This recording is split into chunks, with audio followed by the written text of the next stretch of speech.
Assalamualaikum warahmatullahi wabarakatuh. Perkenalkan, nama saya Afrizal Asari Gazwan, NDH 33, Angkatan Majalengka 2 Kelompok 1. Kali ini saya akan membahas mengenai tugas analisis isu dan gagasan kreatif mewujudkan smart governance di Agenda 3. Untuk pendahuluan, seperti yang kita tahu bahwa untuk meningkatkan sumber daya manusia yang berkualitas dan berdaya saing, perlu diperkuat melalui stabilitas Polhukam dan transportasi pelayanan publik, maka dibutuhkan manajemen ASN yang profesional, serta memiliki karakter smart ASN, di mana karakter ASN yang berkinerja unggul yaitu adalah integritas, pola pikir agile, berwawasan global, entrepreneurship, hospitality atau pelayanan. Selanjutnya ada nasionalisme, ada juga profesionalisme, ada networking, dan juga teknologi informasi dan bahasa asing. Untuk mengidentifikasi isu yang terjadi di instansi saya menggunakan metode current issue, yaitu untuk menemukan isu-isu yang sedang terjadi saat ini yang akan saya analisis. Kemudian saya juga menggunakan tapisan isu, yaitu USG atau urgency, seriousness, dan growth, di mana saya melihat tingkat urgensinya seperti apa, tingkat keseriusan seperti apa, dan tingkat perkembangannya masalah ini kalau dibiarkan akan menjadi seperti apa. Nah, di sini saya mengambil 6 isu, yaitu yang pertama, belum optimalnya pemahaman perangkat daerah terhadap aplikasi pengumpulan dokumen analis jabatan. Yang kedua, belum optimalnya pemahaman perangkat daerah terhadap aplikasi Monepianlik. Yang ketiga, belum optimalnya pemahaman perangkat daerah terhadap aplikasi reformasi birokrasi. Nah, jadi memang untuk berselaras dengan digitalisasi yang saat ini sedang dilakukan, dengan banyaknya aplikasi-aplikasi yang hadir, terutama juga di instansi saya, perlu adanya pemahaman lebih jauh lagi terhadap user atau perangkat daerah di sini yang akan menggunakan. Tapi kalau misalkan itu belum maksimal, itu akan menjadi problematika gitu. Makanya saya angkat isu ini yang mirip-mirip ketiga, karena ada hampir 3 aplikasi yang akan diluncurkan. Kemudian belum optimalnya pengecekan kalimat baku atau typo pada rancangan tugas dan jabatan gitu. Ini juga merupakan suatu masalah karena apa? Karena kalau misalkan kita tidak cek secara sistem, secara teknologi, itu masih ada aja yang typo-typo, makanya harus dengan teliti, ini harus dibantu oleh teknologi. Terus yang kelima, yaitu belum optimalnya formulasi mengenai format uraian tugas. Ini juga perlu diformulasi karena apa? Karena uraian tugas itu kadang-kadang secara bahasa itu sering berbeda, dan kalau tidak ada formulasinya, ini akan membuat revisi-revisi yang akan memperlambat pekerjaan. Terus yang selanjutnya itu belum optimalnya pengarsipan dokumen jabatan. Ini juga harus dioptimalkan karena apa? Karena untuk mempercepat pencarian dokumen terhadap dokumen-dokumen yang masa lampau, dan juga untuk memperbaiki sistem pengarsipan secara digital. Setelah dilakukan teknik USG melalui skala Likert, yaitu sebagai keterangannya ada dari angka 1 sangat tidak penting dan angka 5 itu sangat penting. Maka didapatkan hasil bahwa peringkat nomor 1 yaitu adalah belum optimalnya pemahaman perangkat daerah terhadap aplikasi Monepianlik. Yang kedua ada terhadap aplikasi dokumen analis jabatan.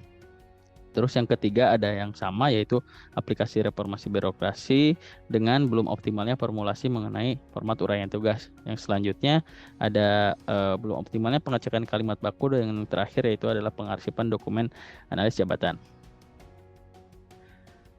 Dampak dari isu tersebut jika misalkan tidak segera ditangani. Yang pertama, dari dokumen analis jabatan aplikasinya, itu dampaknya pengumpulan dokumen analis jabatan akan terhambat dan akan berpengaruh terhadap sistematika pembuatan analis jabatan itu sendiri, karena analis jabatan membuatnya secara runtun kayak gitu. Kemudian belum optimalnya pemahaman perangkat daerah terhadap aplikasi Monepianlik. Ini juga dampaknya harus pelaksanaan dari indeks kepuasan masyarakat sebagai program dari Bapak Bupati itu akan terhambat karena setiap tahun kita harus melaporkan indeks kepuasan masyarakat gitu. Ini juga makanya sangat urgent. Terus yang selanjutnya dampak bagi aplikasi reformasi birokrasi yaitu dampak penilaian kinerja itu akan terhambat dan penilaian dari pemerintah pusat pun akan kurang baik karena sudah disosialisasikan kepada kita semua ke bagian terkait untuk segera menerapkan sistem pemerintahan berbasis elektronik ini.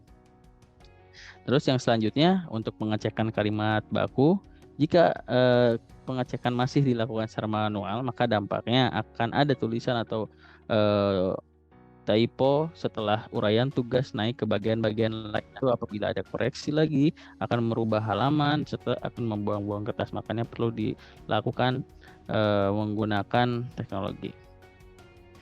Yang selanjutnya dampak dari isu mengenai format uraian tugas ini juga akan berdampak kalau tidak segera diselesaikan menjadi pekerjaannya terhambat karena akan ada seringnya revisi atau kalimat uraian tugas yang tidak sesuai kayak gitu. Terus yang selanjutnya mengenai belum optimalnya pengarsipan dokumen analis jabatan, kalau tidak segera diterapkan akan mencari dokumen yang diinginkan tuh menjadi lama gitu karena harus satu persatu dan membuang waktu ketika mencari suatu dokumen.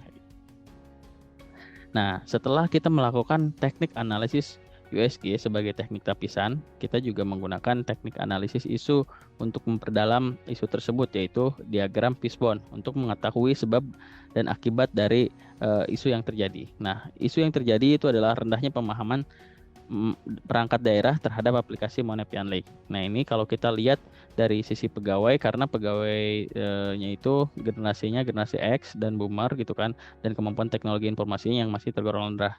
Kemudian dari segi supplier, mungkin modulnya yang kurang mudah dipahami oleh para user sehingga tidak terlalu dibaca kayak gitu. Terus juga proses pembuatan aplikasi yang terlalu lama ini bisa membuat sosialisasi menjadi tertunda. Kemudian secara metode masih kurangnya sosialisasi ke semua OPD karena semua OPD itu lebih dari 50 OPD, jadi nggak mungkin langsung satu disosialisasikan, harus bersamaan. Nah, terus juga pertemuan tatap muka masih kurang efektif kemarin karena di masa pandemi kayak gitu. Nah, lalu dari segi lingkungan sendiri memang literasi digital kita masih belum merata, banyak data yang menunjukkan bahwa Indonesia juga masih belum merata terutama di daerah-daerah. Nah, gagasan kreatif yang saya ajukan terhadap isu ini yaitu perlu dibuatkan video tutorial mengenai penggunaan aplikasi misalkan via YouTube, di mana video tersebut bisa di-stop atau di-replay oleh user atau oleh OPD ketika mereka ingin mengulangi atau lupa ketika menggunakan aplikasi Monepian Lake. Nah, selanjutnya yang belum saat ini diterapkan yaitu adalah indikator untuk mengetahui pemahaman perangkat daerah itu apakah sudah paham atau belum setelah kita lakukan sosialisasi. Nah, ide dari saya yaitu akan dibuat juga evaluasi berupa kuesioner mengenai materi tersebut, bisa di Google Form gitu kan, agar perangkat daerah itu tahu gitu dan memahami, serta kita juga tahu mana yang sudah paham, mana yang belum. Selanjutnya, ketika kita sudah punya peta tersebut, kita bisa lakukan pendekatan kepada perangkat daerah yang memang masih pemahamannya di bawah rata-rata kayak gitu. Kemudian kondisi saat ini tidak ada game atau evaluasi ketika emang ada sosialisasi via tatap muka atau virtual Zoom kayak gitu.